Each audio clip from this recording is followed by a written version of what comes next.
Episode 197. Some jokes aren't funny. Serena was feeling very low at Dr. Parker's immediate reaction, which lacked empathy.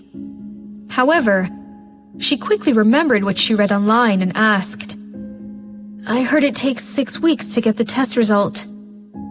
Dr. Parker looked a bit regretful. Seeing her tears, he rejoiced internally while trying to look sympathetic. "It might be in the latent period for now, which is why the report has not shown anything yet. However, under your circumstances, you definitely have it. Go home and plan a funeral for yourself." She couldn't help crying. "What should I do? I don't want to die." "There's nothing you can do now. There was a sexual transmission of the virus.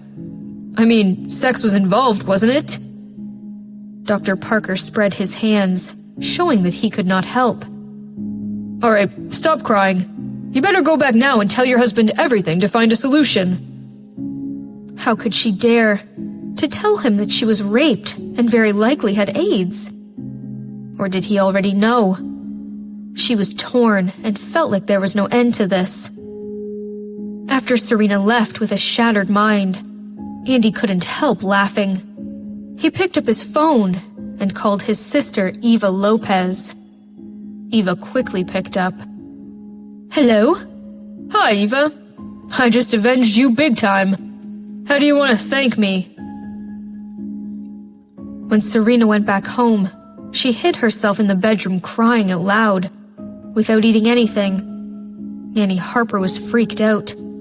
However, Serena would not open the door no matter how hard she knocked. After God knows how long, she fell asleep. In her sleep, she noticed someone was taking off her clothes. She immediately opened her eyes and caught that hand. Startled by her sudden move, Jake helped her up and took off her jacket. "Nanny Harper said you have not eaten." His voice was deep and mellow, sounding tired after a long trip. It was easy to tell that he had hurried back. It was the 4th day of his business trip. Serena pursed her lips and her tears immediately fell. Jake wiped her tears away and said helplessly, "Why are you crying?"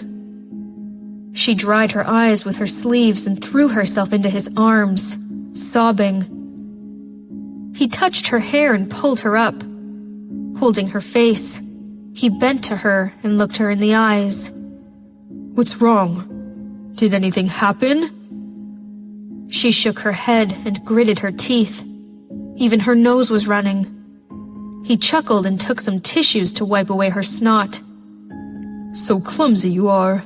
I can't even look at you." She blushed, looked away and wiped her face clean before she said, "Mr. Robinson, "Yes?" Jake took off his jacket and threw it on the sofa. Leaning in, he gazed at her. "What do you want to say?"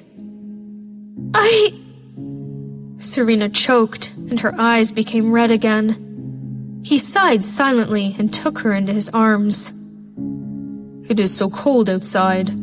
Nothing is better than holding my own wife." She blinked, and he had bent down and deeply kissed her. Serena's heart raced. She hugged him back. He pushed her onto the bed and reached for underneath her sweater.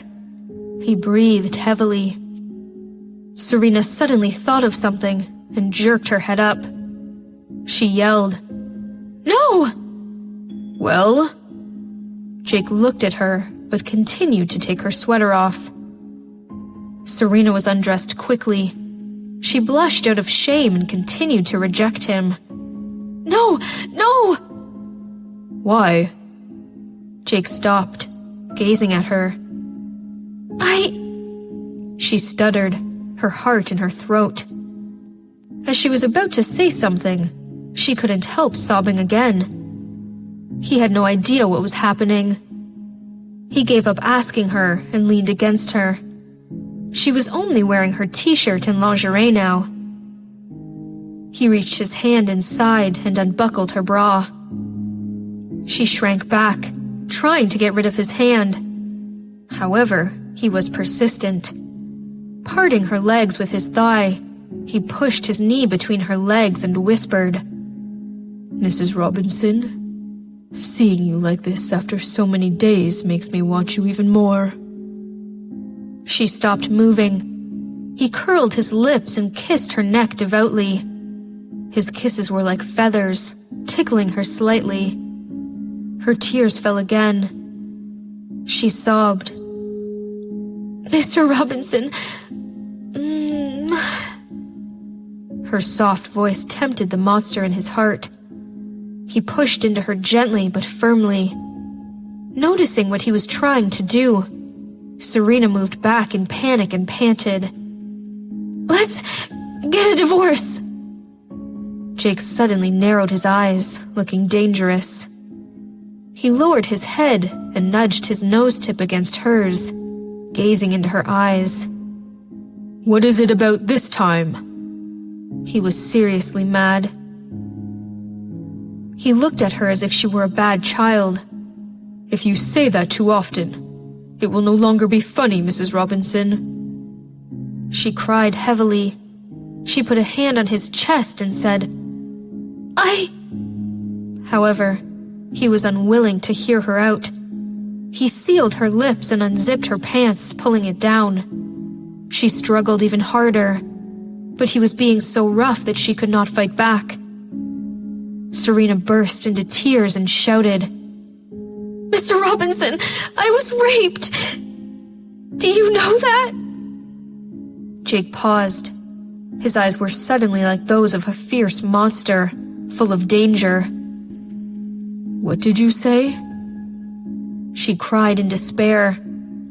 Under his body, she felt so sullen that she could not speak. He let go of her and helped her up. He wiped her face dry and asked in a low and dangerous voice, "Who is it? Was it during my business trip?" She sobbed, unable to articulate herself. "Henry Miller?" Jake voiced his guess, as his heart was getting cold.